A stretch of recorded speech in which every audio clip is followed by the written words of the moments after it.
দেখেই তো আধা পেট ভরে গেল।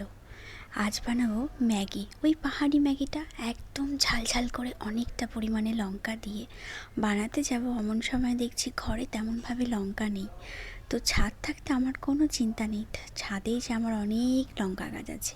তো চলে গেলাম ছাদে, বেশ খানিকটা লঙ্কা তুলে নিয়ে চলে এলাম। ফ্রেশ ফ্রেশ লঙ্কা কুচিয়ে এবার বানাবো ঝাল ঝাল ম্যাগি। আগে থেকেই ড্যাডা এই সমস্ত সবজিগুলোকে কেটে রেখেছিল, এবার শুধু আমার বানানোর পালা।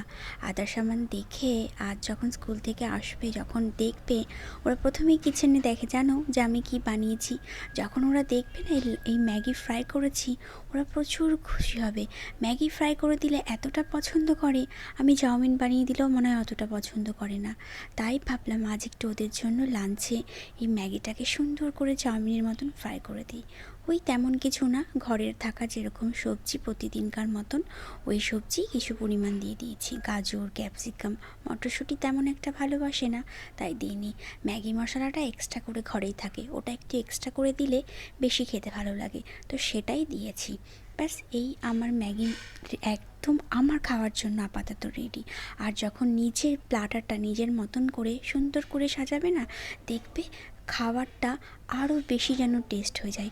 আগে তো সবাইকে দিয়ে নিজের মতন করে সাজাতেই ভুলে যেতাম, কিন্তু এখন সেটা করি না।